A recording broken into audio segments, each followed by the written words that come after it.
안녕하세요. 비는 주적주적 오고. 자, 오늘은 이제 기본과정 5주차입니다. 이제 2월달 됐죠. 시간 정말 잘 갑니다. 그래서 오늘은 교재 246쪽이에요. 손해배상과 보증설정.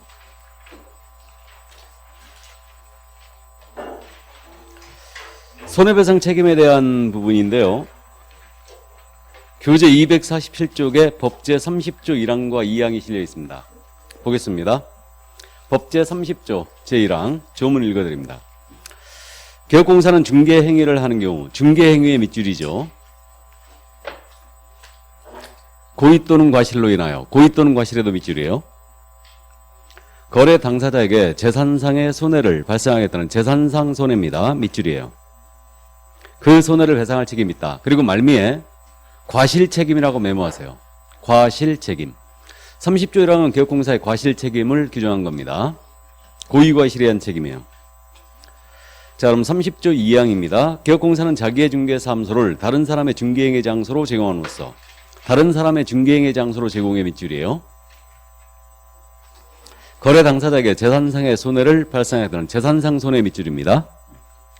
그 손해를 배상할 책임이 있다. 그리고 말미에 무과실 책임이라고 메모하세요. 사무소 제공 손해배상 책임은 무과실 책임이에요. 자, 별로 어려운 점이 없습니다. 보겠습니다. 이 손해배상에 대한 규정인데요. 우리 법에 직접 지금 현재 손해배상에 대한 규정을 두고 있거든요. 30조 1항과 2항에서 직접 두고 있어요. 그럼 우리 법에 손해배상 규정이 없으면 개업공사가 중개의뢰인에게 손해했을 때 손해배상 책임을 면할까요? 못 면하죠. 못 면합니다. 그러면 이때는 우리 법에 규정이 없더라도 민법이 중개 분야의 보충제로 적용되고 있기 때문에 민법에 따라 불법행위 책임을 지면 돼요. 민법 750조에 불법행위 책임 규정이 있거든요. 그러니까 그걸 적용해도 되는데 왜 우리 법이 직접 규정을 두고 있을까? 개업공사가 중개 행위를 하다가 중개의뢰인에 손해했잖아요. 그럼 우리 법이 바로 적용되는 거예요. 그래서 우리 법이 적용된다면 개업공사의 손해배상 책임을 보장하는 보증을 설정해놨죠. 그러니까 이제 보증기관이 같이 책임을 지는 거예요. 그래서 의뢰인을 두텁게 보호하기 위해서 중개행위하다가 손해피면 우리 법을 적용을 하는 거예요. 민법보다는 먼저 적용되죠. 그럼으로써 보증기관도 같이 연대하여 책임을 지게 됩니다. 그래서 의뢰인을 두텁게 보호하기 위한 조치라는 걸 이해할 수 있어요. 그래서요, 우리 법상 손해배상 책임을 부담하는 자, 이 자는 개업공인중개사나 그 보조원의 하나에서만 적용이 되지 개공이나 그 보조원이 아닌 자입니다. 이 자에게는 우리 법상 손해배상 책임을 물을 일이 없다는 얘기예요. 그래서 지금 판례를 소개한 겁니다. 이 판례 고맙게도 생각보다 잘 물어보는데 공인중개사 법령에 따라 손해배상 책임을 부담하는 자는 개업공사에 한정되므로 개업공사나 그 보조원이 아닌 자에게는 공사법에 의한 손해배상 책임을 물을 수는 없다. 당연한 얘기죠, 이거. 그러니까 우리 법상 손해배상 규정은 개공한테만 적용돼요. 그래서 개공이나 그 업무를 보조하는 자, 여기 보조원은 그랬는데 이거는 중개보조원뿐만 아니고 소공사도 포함되는 걸로 이해됩니다. 그래서 업무를 보조하는 자에게만 적용되지 제3자에게는 적용되지 않는다. 이해해 두세요. 자, 그러면 손해배상 책임에 대한 성립 요건을 지금 읽어봤는데 대전제는 중개 행위를 하다가 손해입혀야 돼요. 그리고 중개 행위를 하다가 고의과실로 당사자에게 손해입혔어요. 그러면 고의과실을 귀책사유라고 부르는 거죠. 그럼 귀책사유에 의한 손해배상 책임의 성격을 과실책임이라고 부르고 있는 겁니다. 그러니까 30조 1항은 과실책임을 규정한 거예요. 그럼 고의는 일부러 했다는 얘기죠. 과실은 실수로 했다는 얘기입니다. 이렇게 되고 그다음 30조 2항은 사무소 제공했다 손해입혔대요. 그러면 이때는 이제 손해배상 책임이 있는데 이때는 무과실 책임이에요. 사무소 제공 손해배상 책임은 개업공사의 고의과실을 요구하지 않고 있죠. 그럼 대표적으로 이거 아니겠습니까? 사무소 제공이 개업공사 A의 중개사무소인데 이 사무소에서 갑과 을 간의 거래가 있었던 거예요. 이때 요 다른 사람이 와서 이걸 중개했다는 얘기죠. A가 중개한 게 아니고. 그러면 이들이 손해 있게 되면 결국은 A도 같이 책임을 져라 이 얘기예요. 왜 그랬을까? 이 다른 사람을 무등록 중개업자로 일단 예정을 했던 거예요. 그러니까 무등록 중개업자가 이 사무소 제공하는 바람에 여기서 거래를 시켰는데 사고 났습니다. 그럼 이자가 도망갔을 거 아니에요? 그럼 이자가 책임을 잇게 돼요. 그러니까 A 너 책임져라 이 얘기예요. 근데 현재는 요 다른 사람을 어떻게 해석하고 있냐면 무등록 중개업자뿐만 아니고 인근 개업공사 모두 다 포함해요. 그래서 A를 제외한 나머지 자들이 여기서 거래시켰다. 모두 책임이 있다는 얘기입니다. 이들은 이 사무소에서 거래했다는 이 타이틀을 믿었거든요. 그러니까 책임을 지라는 얘기입니다.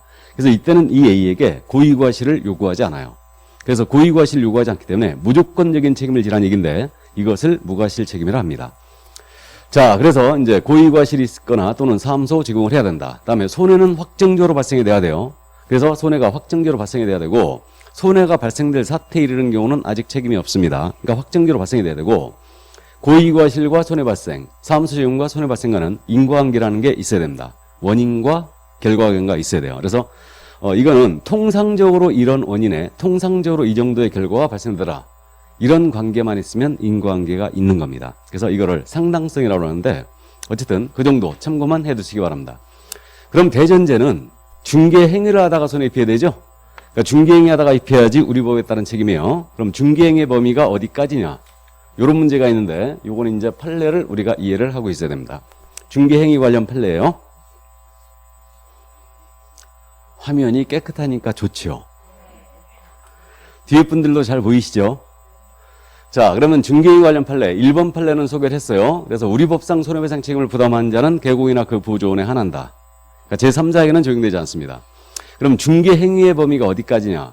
우리가 이 중개행위라는 것을 용어의 정의 시간에 공부했거든요. 그럼 용어의 정의에서 중개행위라는 것은 뭐였냐면 중개대상물에 대한 알선이었어요.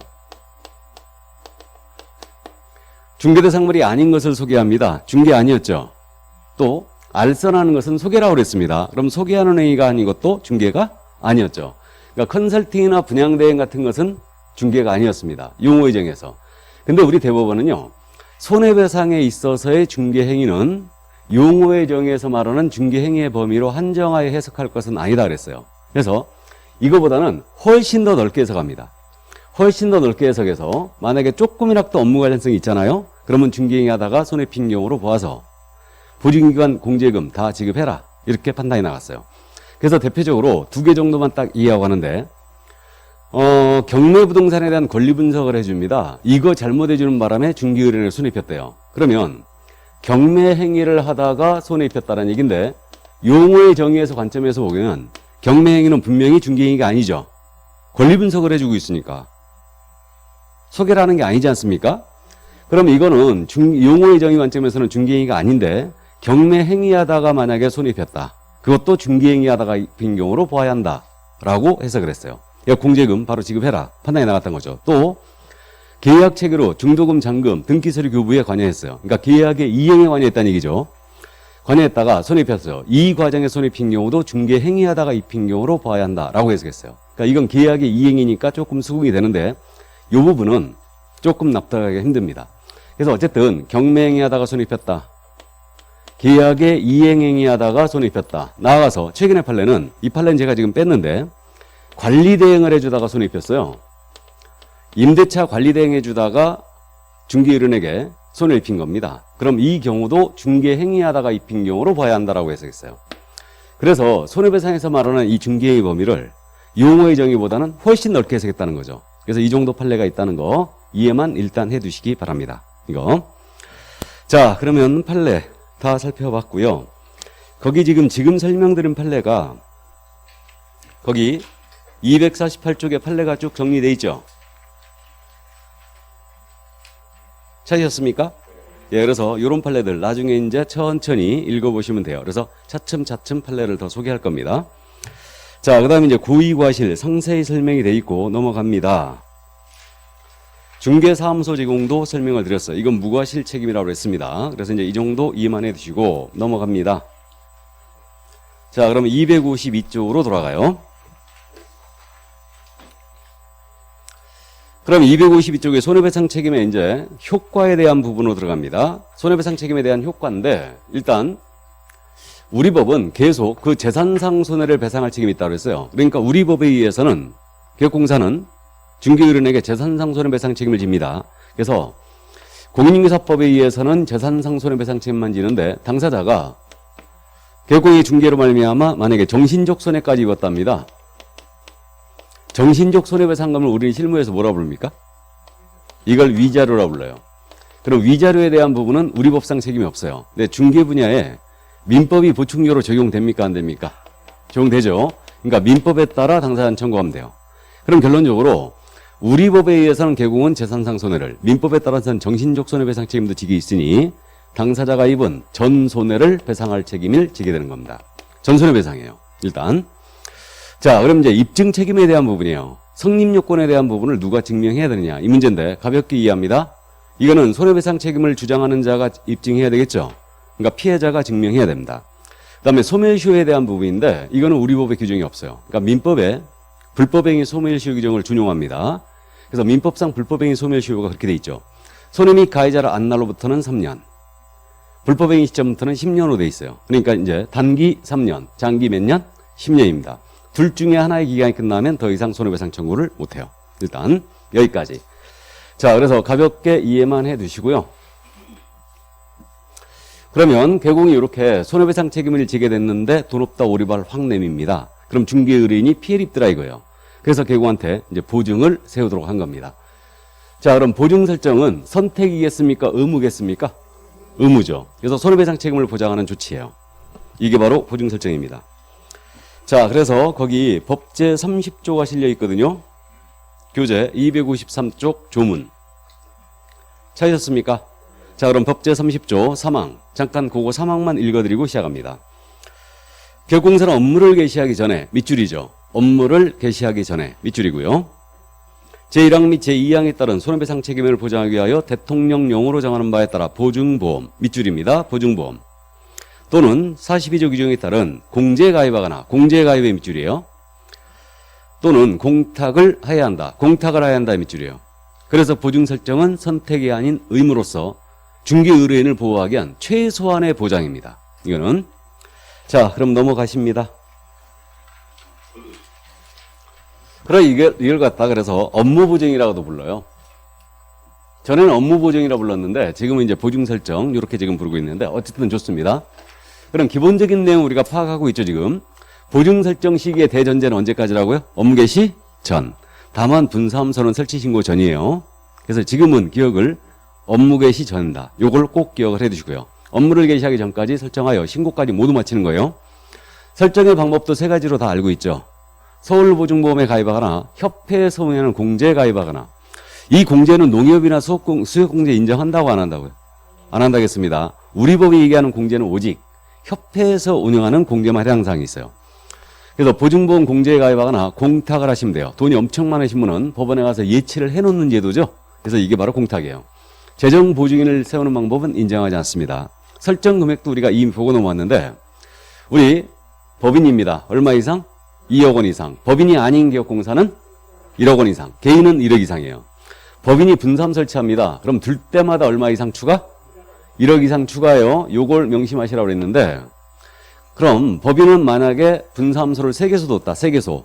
그럼 이 법인의 최소 보증금액 얼마 돼야 됩니까? 5억 돼야 된다. 주된 사무소 2억에 분사함소 3개소니까 3억 추가해요. 그러니까 최소한 5억이 돼야 되고 왜 그랬냐면 의뢰를 두텁게 보호하기 위한 조치라고 그랬습니다. 그래서 만약에 분사무소 중에서 하나에서 사고가 났다. 그럼 이 법인은 토탈 5억 갖고 지급 책임을 지는 거예요. 그래서 이것도 생각보다 잘 물어보니까 꼭 기억을 해 두셔야 되고 자, 그럼 이제 우리 특수법인 따지고 가야 되죠. 특수법인은 다른 법률에 따라 중개업을 할 수 있는 법인이에요. 그래서 특수법인의 종류가 지역내협동조합이 있고 산림조합이 있고 산업단지 관리기관이 있고 한국자산관리공사가 있었죠. 4개의 특수법인이 인정되는데 특수법인 원칙은 얼마일 것 같아요? 보증 설정 금액이. 원칙은 2억 이상이겠죠. 법인이니까. 원칙은 2억 이상일 거예요. 근데 유일하게 봐준 특수법인이 하나가 있습니다. 바로 지역농협. 지역농협 얼마 이상? 1,000만 원 이상만 설정하면 돼요. 왜 봐줬는지는 저도 몰라요. 저도 모릅니다. 예전에 농지가 싸서 이게 이제 그랬던 걸로 일단 보이는데 중개업법 시에는 500만 원이었어요, 이거. 그나마 1,000만 원 올렸는데 추접스럽게 1,000만 원이 뭡니까, 이게? 어디 1,000만 원이면 농지 한 평은 사나? 아, 한 평은 사겠구나. 이 정도는. 그래서 어쨌든 최소한 이제 1,000만 원 설정을 해야 됩니다. 이거 생각보다 잘 물어보거든요. 그러니까 기억을 꼭 해두셔야 됩니다. 그래서 지역농협은 1,000만 원 이상이다. 그럼 나머지 특수법인은 이제 2억 이상으로 일단 이해가 되는데 지역농협만 기억하시면 돼요. 그러면 특수법인에 대한 특례 규정이 있지 않습니까? 특수법인에 대한 특별 규정. 우리 법에 딱 3개가 있는데 이제 다 나왔어요. 그래서 이거 시험 볼 때마다 거의 물어보는데, 우리 특수법인은 등록을 하더라도 법인의 등록 기준을 적용한다, 안 한다? 안 한다. 그럼 특수법인의 대표자는 공인인증서 아니어도 되죠. 임원사원인자의 3분의 1 이상이 공인인증서 아니어도 되고 실무교육 받을 필요도 없어요. 자, 그래서 이렇게 등록 기준을 적용하지 않고요. 지역농협은 등록 필요하나요? 필요 없나요? 중개하기 위해서 필요 없죠. 한국자산관리공사만 등록하는 거죠. 그래서 등록 기준을 배제했다. 이게 첫 번째 특례. 두 번째 특례. 우리 특수법인도 분사함소 둘 수 있어요. 법인이니까. 그럼 우리는 중개법인의 분사함소의 책임자는 공인인증서야 된다고 했죠. 근데 특수법인의 분사함소의 책임자는 공인인증서가 아니어도 된다. 그래서 분사함소의 책임자가 공인인증서에 한다는 요건, 이걸 적용하지 않는다. 이게 두 번째 특례. 세 번째 특례가 이거예요. 지역농협동조합은 보증설정 금액이 얼마 이상이면 된다고요? 1,000만 원 이상. 나머지는 이제 특수법인에 대한 해석상의 문제만 남았거든요. 그건 시험에 내지 않습니다. 그렇기 때문에 이제 가볍게 이해만 하시고 이 세 가지를 아주 잘 물어봐요. 그러니까 이해만 해두시고요. 자, 그럼 이제 요렇게 설정하여 증명서류 갖추어서 등록관청에 신고 들어가는 거예요. 그럼 서울보증보험에 가입했지 않습니까? 그럼 인허가 보증보험증권이라고 나올 거예요. 인허가 보증보험증권. 그래서 이거 인터넷 가입하기 때문에 그냥 프린터로 출력하면 되죠. 그래서 인허가 보증보험증권을 이제 첨부를 하는 겁니다. 4번을 첨부하고, 공제에 가입한 공제증서가 있죠. 이거 4번을 첨부해요. 그다음에 공탁이 하면은 이제 공탁증서가 있습니다. 그 4번을 첨부하여 등록관청에 업무개시 시험까지 신고 들어가는 겁니다. 다만 보증기관이 직접 등록관청에 통보해 버렸어요. 그러면 설정 신고를 생략할 수 있습니다. 요 규정을 왜 뒀냐 하면요, 우리 그저 협회 있죠.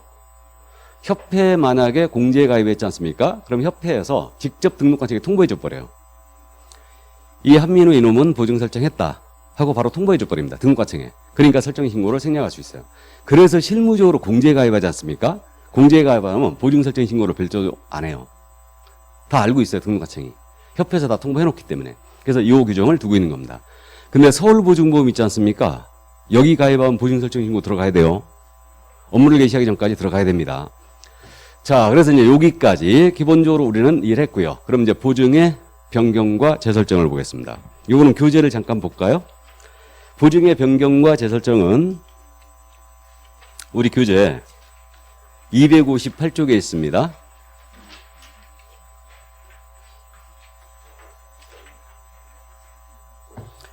자, 그러면 보증의 변경이란 부분인데 조문이 안 실려 있으니까 거기 본문을 잠깐 읽어보겠습니다.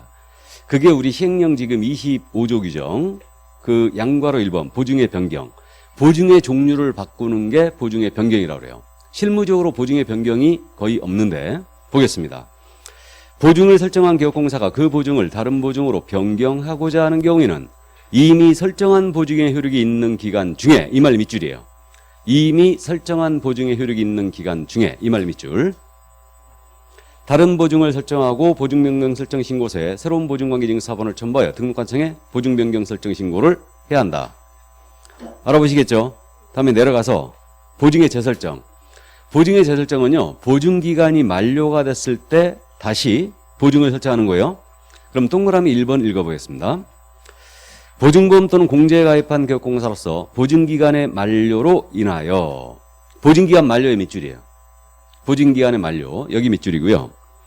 다시 보증을 설정하고자 하는 자는 당해 보증기간 만료일까지, 밑줄, 보증기간 만료일까지 밑줄 긋고 다시 보증을 설정하고 그 증명서류 갖추어 등록관청에 신고해야 한다. 자, 크게 어려운 점이 없습니다. 이해만 해두시는데 보증의 종류 변경이 바로 보증의 변경인데 보증보험 들었다 공제에 가입하거나 공제에 들었다가 보증보험을 바꾸거나 공탁을 하거나 이겁니다. 보증의 종류를 바꾸는 거예요. 중간에. 그럼 예를 들어서 이 얘기입니다. 2월 2일서부터 다음에 2월 2일까지 서울보증보험에 가입을 했던 거예요. 근데 이 기업공사가 8월 2일 날 공제 가입을 하고자 합니다. 그럼 어떻게 하라는 얘기냐면 보증보험을 해지를 하고 공제 가입하여 변경 신고하면 안 된다는 얘기예요. 보증은 끊김이 있으면 안 되기 때문에 보증을 변경하고자 하는 기업공사는 이미 설정한 보증의 효력이 있는 기간 중에, 그러니까 보증보험 효력이 있는 기간 중에 다시 다른 보증을 설정하라는 얘기죠. 그리고 변경 신고를 마치고 보증보험을 해지하라는 얘기예요. 그래서 우리는 시험에 대비하는 거니까 보증을 변경하고자 하는 개업공사는 이렇게 떴잖아요. 그럼 그 다음 말이 뭐라고 나와야 된다? 이미 설정한 보증의 효력이 있는 기간 중에 이 말이 나와야 돼요. 이걸 명심하시고. 자, 그럼 이번엔 공제기간이 만료가 된 거예요. 그래서 2월 2일 날 공제로 이제 했는데 만료가 됩니다. 그럼 이때는 기간 만료일까지 다시 설정하면 돼요. 그래서 보증기간이 만료가 됐다. 그러면 이 기간 만료일까지 다시 보증을 설정할 신고 들어갑니다. 별거 없거든요. 다만 참고. 우리 세금 같은 경우는 이렇게 납부일이 공휴일이다. 그럼 다음날 납부해도 체납이 아니죠. 근데 우리 보증은 보증기간 만료일이 빨간 날이지 않습니까? 그럼 그 다음날 들어간다. 그럼 보증이 끊겨버리죠.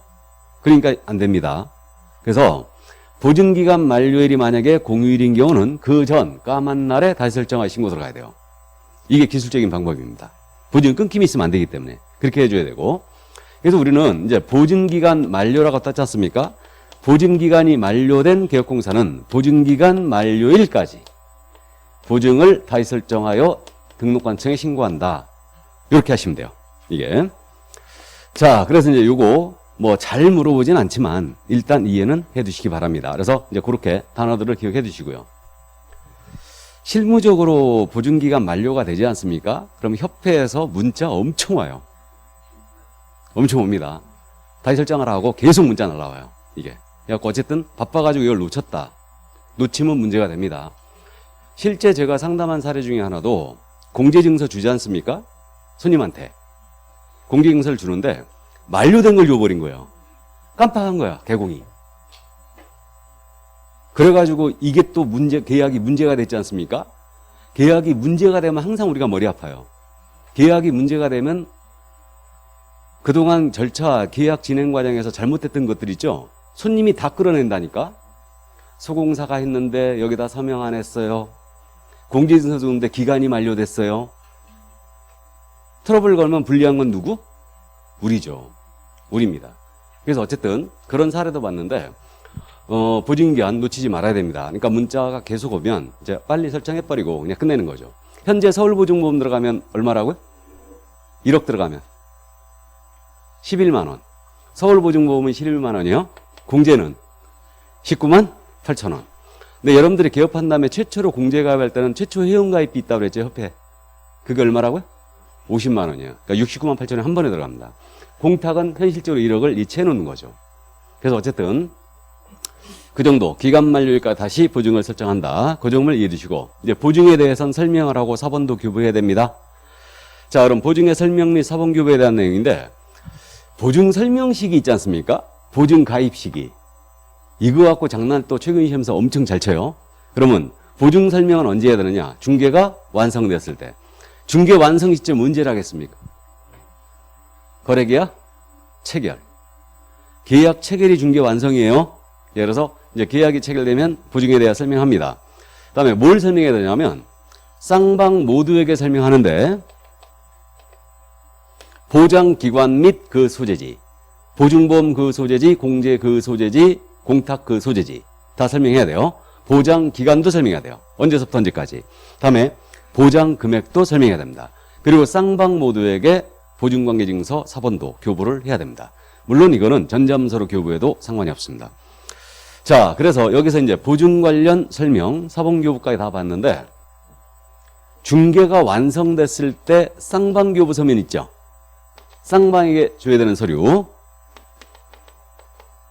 요거 다 나왔어요. 다 나왔습니다. 중개 완성되면 거래계약서를 작성하여 쌍방교부해야 되죠. 한부 보관해야 돼요. 몇 년? 5년. 중개 완성되면 확인설명서를 작성하여 쌍방교부해야 되죠. 한부 보관해야 돼요. 몇 년? 3년. 이게 두 번째. 세 번째. 중개 완성되면요. 보증관계에 대해 쌍방 모두에게 설명해야 돼요. 설명하고 사본도 쌍방 모두에게 교부를 합니다. 이게 세 번째. 보증관계 증서는 몇 년 보관해야 됩니까? 예? 그렇죠. 보관하는 게 아니고 걸어둬야지. 게시사항이죠? 게시사항이에요. 보증관계 증서는. 벌써 하산을 준비하고 계신 분이 있네. 좋습니다. 그래서 중개 완성되면요. 언제나 세 가지 서면 이게 완세트로 쌍방 모두에게 나가야 돼요. 거래계약서, 확인설명서, 보증관계증서. 그러면 참고인데요. 공동중개. 요즘 공동중개 많죠. 그럼 공동중개의 경우는 우리 손님이 보증서 2장씩 가져가겠죠? 2장씩 갖고 가죠. 공동중개는. 그러니까 가백기업공사 A였고 의뢰개공은 B였습니다. 둘이 협력을 하 계약을 선사시키는 거예요. 그럼 A는 자신의 의뢰인에게 설명해야 되죠. 그리고 사본도 교부해야 돼요. 그다음에 자신의 의뢰인과 의뢰인은 아니지만 의뢰계도 줘야 되죠. 설명하고 줘야 됩니다. 그러니까 B 역시도 의뢰계 주고 가백에도 줘야 되죠. 그러니까 손님들은 2장씩 다 가져가는 거예요. 이게. 그래갖고 이제 편차를 하는 거죠. 그래갖고 우리 파일링 해가지고 주거든요. 손님한테 파일링 해가지고 주는데 계약서 들어갑니다. 다음 확인 설명서 들어가요. 그리고 공제증서 들어가죠. 그러면 이제 공동중개시에는 공제증서, 물건지에서 계약서 쓴다고 그랬죠. 우리가 손님을 모시고 물건지로 가는 거죠. 가면서 공제증서 갖고 가는 거예요. 맞죠? 물론 우리 손님한테 줄 파일링 갖고 가죠. 다 갖고 와갖고 이제 주는 겁니다. 일단은 그래서 이제 끼워서 공제증서 끼워서 주고, 대금영수증 계약서 뒤에 이제 끼워서 같이 주고, 중개보수를 만약에 받았다 그럼 받으면 중개보수 영수증도 껴주고, 마지막으로 그저 서비스 차원에서 그 등기사항 증명서하고 그 정도로 이제 교부를 합니다. 그러니까 이제 요즘은 저희 같은 경우는 그 건축물 대장 있죠. 건축물 대장하고 토지장 다 교부해요. 같이 다 교부합니다. 그러니까 교부할 의무는 없지만 서비스 차원에서 줘요. 이게. 자, 그러면 요거 이제 중개 완성 시 쌍방 교부 서면 3가지 다 했습니다. 요거 안 하면 100만 원 이하의 과태료예요. 이게. 근데 실무적으로 보증서 이거 설명을 하라고 그랬죠? FM들이 이렇게 설명하는 경우는 거의 없죠. 손님이 불안해하면 안 되니까 그냥 공제증서 보여주면서 이게 뭔지 아시죠? 그러면서 이제 껴놓고 이제 교부하는 거예요. 이게. 그래갖고 이제 공제증서 이걸 브리핑 FM들 한답시고 손님한테 겁박하면 안 됩니다. 맞죠? 이게. 자, 그래서 이제 이 정도 보증 설명, 교부 의무가 있었고요. 이제 넘어갑니다. 공탁금 회수 제한이 나올 거예요. 공탁으로 보증을 설정했어요. 그럼 공탁금에 대해서는 회수 제한이 있습니다. 아, 요거 판례 잠깐 짚어드려야 되겠네. 이 판례를 2번이나 물어본 적이 있는데, 이 공제계약은요, 우리 공제 있지 않습니까? 협회에서 운영한 공제. 공제는 기본적으로 보증보험 성격이 있어요. 공제와 보증보험은 성격이 같습니다. 이거는. 그러면 공제와 보증보험은 성격이 같기 때문에 원래 그저 보험이라는 거는 우연한 사고에 기인해야 되죠. 우연한 사고에 기인해야지만 보험금이 지급되는 거예요. 이게. 그러면 보험에 가입할 당시에 내가 이미 보험사고가 발생이 돼 있었어요. 사고가 이미 나 있는 상태에서 내가 가입을 했다. 그럼 그 보험계약은 무효죠. 무효입니다. 그래서 말이에요. 공제는 기본적으로 보험의 성격이 있기 때문에, 보증보험의 성격이 있기 때문에 적어도 공제계약이 유효하게 성립하기 위해서는 공제계약 당시에, 공제 가입할 당시에 공제사고의 발생 여부가 확정돼 있지 않아야 한다. 그러한 선의성, 우연성을 요구한다는 겁니다. 이게. 그래갖고 개업공사가 말이에요. 앞으로 내가 사기를 쳐야지 사기의 고의가 있었어요. 그리고 공제 가입을 한 겁니다. 공제 가입을 하고 후일 진짜로 사기를 친 거예요. 사기를 친 겁니다. 그래가지고 이걸 협회에서 알았어요. 알아가지고 일단 사기의 고의가 있었으니까, 그리고 공제 가입했으니까 이 공제 계약이 무효다라고 주장했죠. 이 점에 대해 우리 대원은 어떻게 판단했느냐. 개업공사가 장래 공제사고를 일으킬 의도를 가지고, 즉 사기를 칠 고의가 있었다는 얘기죠. 의도를 가지고 공제 가입을 했어요. 나아가 실제로 고의로 공제사고를 일으켰어요. 사기를 쳤다는 얘기죠. 그렇다고 하여 공제 가입할 당시에 공제사고의 발생 여부가 확정돼 있지 않았죠. 아직 확정돼 있지 않았습니다. 이게. 그래서 객관적으로 확정돼 있다고 단정하여 우연성이 결여되었다고 보거나 공제계약을 무효라고 볼 수는 없다라고 했어요. 이 판례 이해해 두세요. 우리 교재에 이제 실려 있는데, 어쨌든 그래서 공제 가입할 당시에 공제사고를 일으킬 의도를 가지고 공제 가입을 했다 하더라도 그 공제계약이 당연 무효가 되는 것은 아니다. 근데 공제 가입할 당시에, 보험 가입할 당시에 사고가 발생이 돼 있지 않아야 한다. 그래야 그 공제 계약이 유효다. 이렇게 된 겁니다. 자, 그래서 이 정도 이해를 해 두시고요. 이제 공탁금 회수 제한으로 넘어갑니다.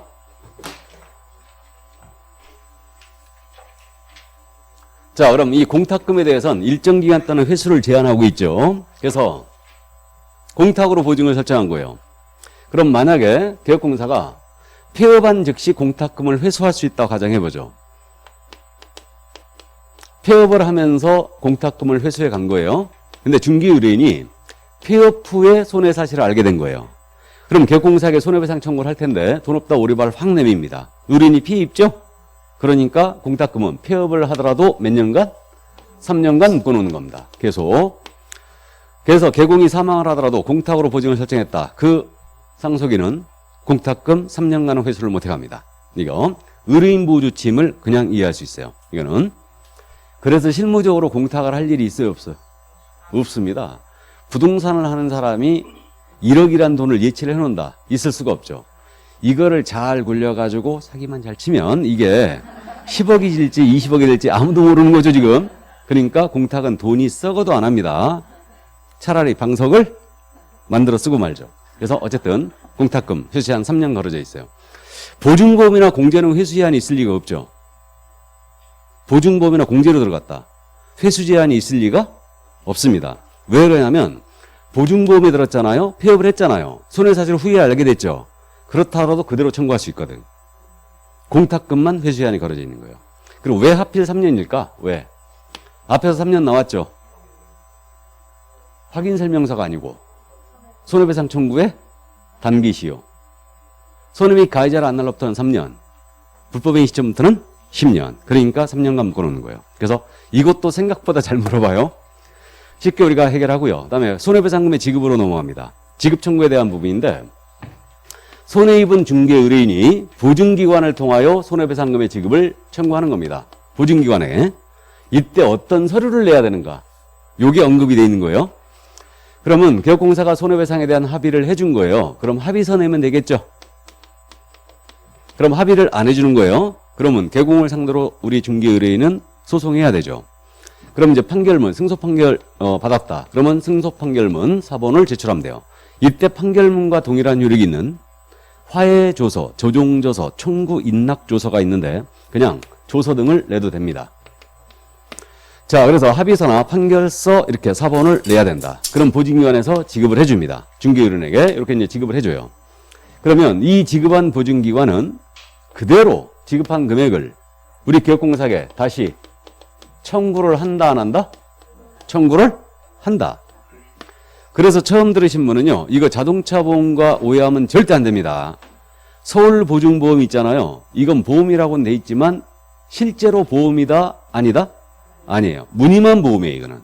무늬만. 원래 보험이라는 것은 과실사고만 물어주거든요. 고의사고는 안 물어줘요.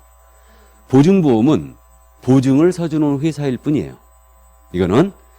그래서 우리가 그저 서울보증보험 가입하면 11만 원 낸다고 그랬죠? 그거는 보증을 서준 대가, 수수료일 뿐이에요, 그냥. 순수한 보험료가 아닙니다. 이거는. 자, 그래서 이제 그대로 청구가 들어온다. 그러면 보증인이 대신 배상을 하게 되면 채무자에게 청구를 하게 되는데 이것을 민법에서는 뭐라 한다? 구상권이라 부른다. 들어봤죠? 구상권. 그래서 보증인이 채무자에게 다시 청구하는 거예요. 그래서 구상 들어옵니다. 구상 들어옵니다. 자, 그러면 이제 우리 기업공사가 보증기관을 통하여 중개의뢰인에게 손해배상을 했지 않습니까? 손해배상을 하게 되면 새로운 손해 발생을 대비해서 15일이에요. 15일 내에 보증보험 공제 다시 가입을 하거나 이게 재가입을 하래요. 다시 가입을 하거나 공탁금 중 부족한 금액을 채워넣어야 됩니다. 이것을 보전이라고 그래요. 며칠 내에 재가입 보전하라고요? 15일.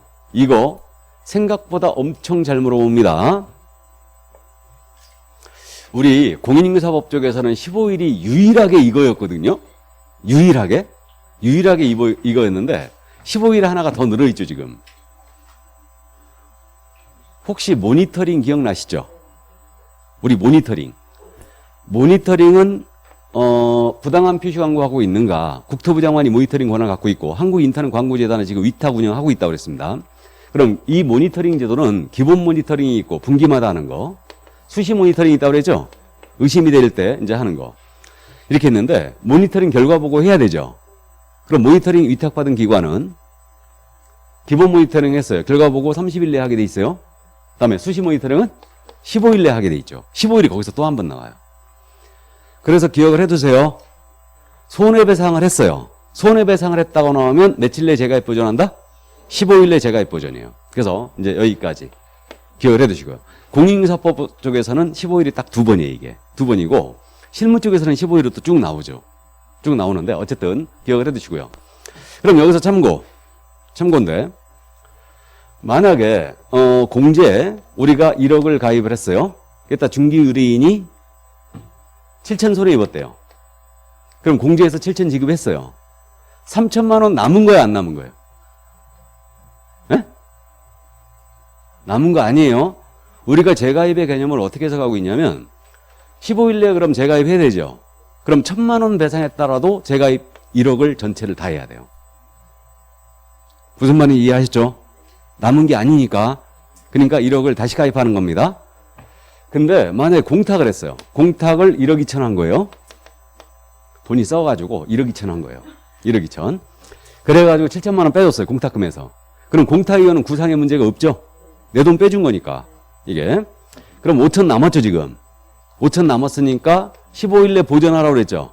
얼마 보전하면 돼요? 5천만 하면 된다. 1억 2천 했다는 얘기는 개인인 개공이라는 얘기죠? 그러니까 지급한 금액을 보전하는 게 아니고 부족한 금액을 보전하는 거예요. 그래서 이 정도. 납득이 솔직히 잘 안 되지만 그냥 우리 시험에 대비하니까 고민하지 말자고요. 내가 이것 때문에 저 과천에다 과천이 아니고 세종시에다 전화했어요. 담당자한테. 이거 왜 안 고치냐고. 근데 전화한 지가 내가 한 3, 4년 된 것 같은데 여태도 안 고치고 있어요, 이거. 중개법실에 만들어 놓은 거 그대로 쓰고 있습니다. 근데 어쨌든 우린 좋아요, 그냥. 15일 내 재가입한다. 이해하셨죠? 예, 그 정도만 이해를 해두시고요. 자, 그래서 이제 여기까지. 이게 바로 보증이었고, 위반에 대한 사항은 이제 차츰차츰 더 익히기로 하죠. 이거는. 자, 그럼 손해배상과 보증을 다 봤습니다. 이제 계약금 등의 예치 공고로 가죠. 262조.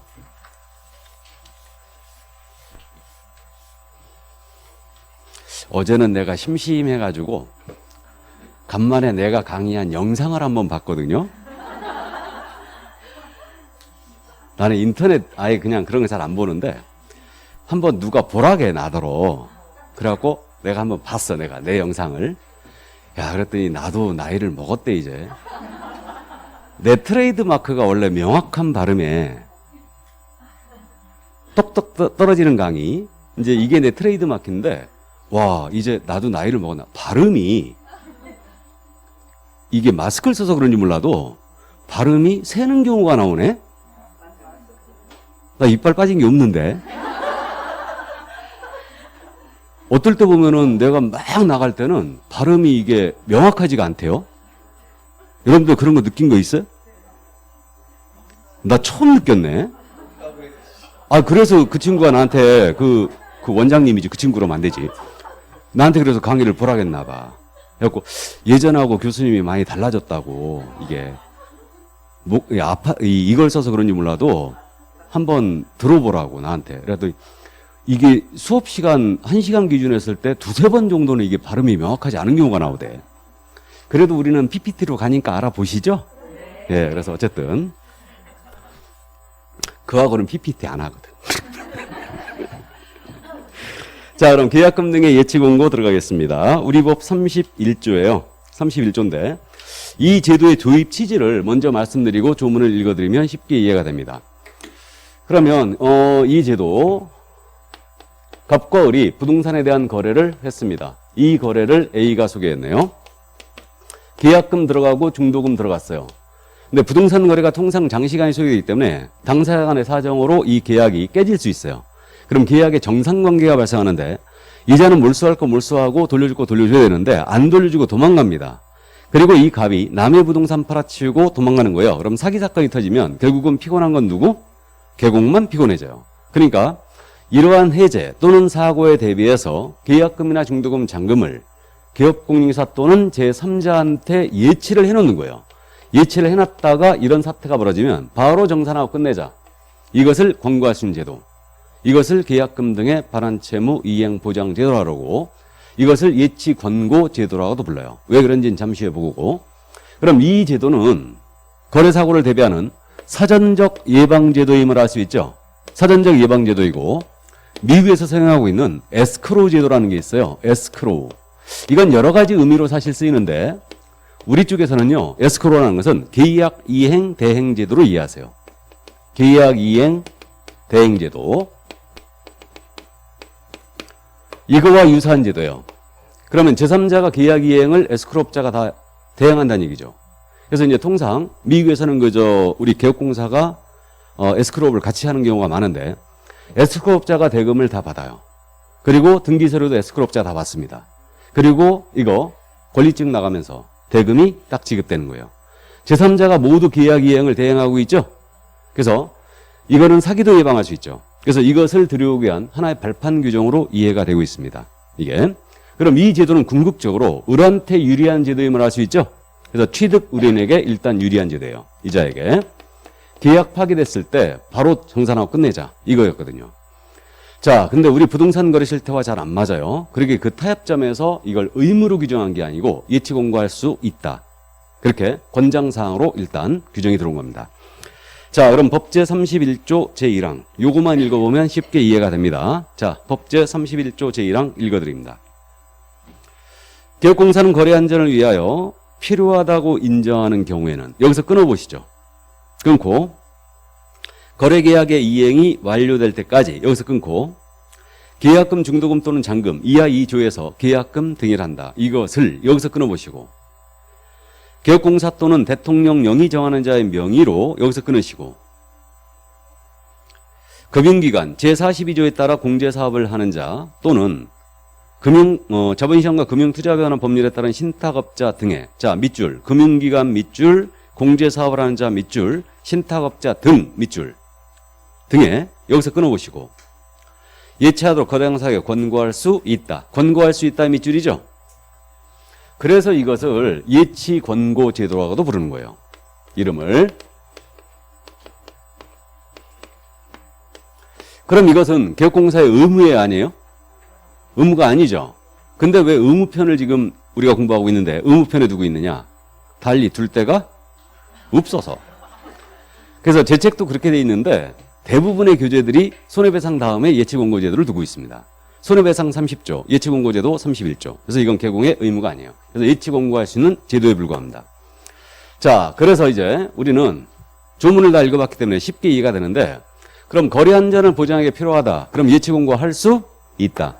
그럼 안전이 굉장히 위협되는데 예치권고 안 했어요. 그렇다고 처벌할 수는 없습니다. 그래서 권고할 수 있는 제도에 불과하고 그럼 이때 예치권고할 때 어떤 내용을 할 수 있느냐? 그 내용이 전부 다 지금 읽어본 내용에 다 나왔죠. 그럼 예치 대상은 계약금, 중도금, 잔금도 가능하죠. 이것을 계약금 등이라 표현했는데 잔금 당연히 예치 가능합니다. 전에 논란이 있었는데 확실히 법문에서 정리해 줬죠. 잔금 친 다음에 등기서류 교부를 한 달 뒤에 하기로 한 거예요. 그럼 예치해 놓을 수 있겠죠? 사고에 대비해서. 그래서 이 세 가지를 계약금 등이라고 부르고 있고 예치 명의자로는 개업공사가 가능하죠. 또는 대통령령이 정하는 자의 명의로 예치할 수 있다고 했어요. 대통령령을 봤더니 6명이 더 있네요. 은행의 명의로 예치할 수 있어요. 공제사업자의 명의로 예치할 수 있습니다. 우리 법이 얘기하는 공제사업자는 누굴 얘기한다고요? 협회. 그 다음에 신탁업자. 부동산이나 유가증권을 맡아서 관리해주는 회사. 요즘 부동산 신탁회사 엄청 많다는 거 아시죠? 주로 이제 은행. 이런 계열사들에서 같이 하고 있죠. 부동산 신탁을. 여기 예치할 이자의 명의로 예치할 수도 있고요. 보험사업자, 보험회사. 그 다음에 채신관서. 여기는 우체국이죠. 그리고 전문회사, 계약 이행대행 전문회사죠. 그래서 에스크로우 전문회사인데 이자의 명의로 예치하는 게 가능합니다. 그럼 7명이 예치 명의자가 될 수 있으니까 여기 없는 자들 소속이나 중개 보조원의 명의로 예치 권고할 수 있다 없다? 없다. 거래 당사자, 매도인, 매수인, 임대인, 임차인의 명의로 예치하자. 이거 안 되는 거죠. 그래서 이 정도 이제 감만 잡아두시고 자, 그다음 예치 기관은 돈이니까 당연히 금융기관에 예치할 수 있어요. 그 다음에 공제사업자에도 예치할 수 있고요. 신탁업자에도 예치할 수 있고 등이라고 그랬어요. 그러니까 금융 업무를 하고 있는 최신관서 있죠. 우체국. 하고 있죠, 현재. 그러면 예치기관 될 수 있어요. 그러니까 이 얘기 아닙니까? 금융기관, 공제사업자, 신탁업자, 최신관서 있죠. 우리 보험회사는 금융 업무 안 하나요? 하고 있죠. 하고 있어요. 그러니까 결국은 보세요. 은행, 공제사업자, 신탁업자, 보험회사 모두 예치 명의자이자 예치기관이 될 수 있죠. 그러면 최신관사의 명의로 은행에 예치할 수 있죠. 맞잖아요. 은행의 명의로 은행에 예치할 수도 있죠. 공제사업자의 명의로 금융위원회에 예치할 수도 있습니다. 그래서 나중에 예치기관을 암기할 거예요. 금공신 등으로 암기할 겁니다.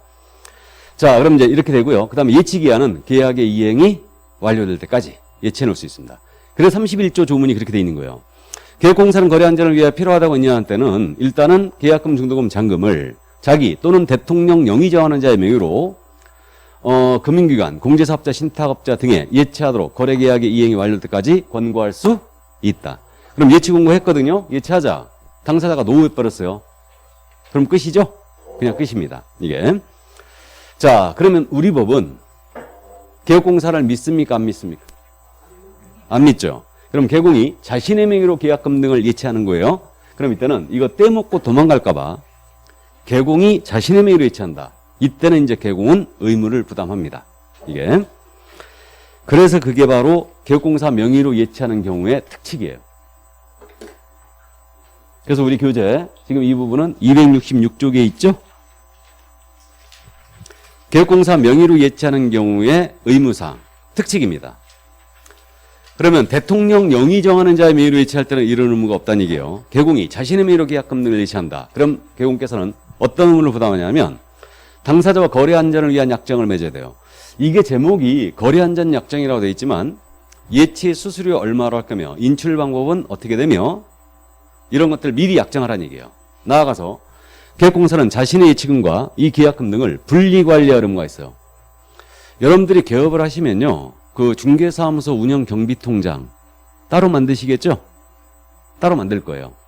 그래가지고 운영 경비통장을 따로 만들어갖고 운영을 하는데 거기다가 섞어버리지 말란 얘기예요. 별도로 관리하라는 얘기입니다. 그래서 분리관리 의무가 있고 거래 당사 동의 없이는 인출할 수도 없다라고 못을 박았죠.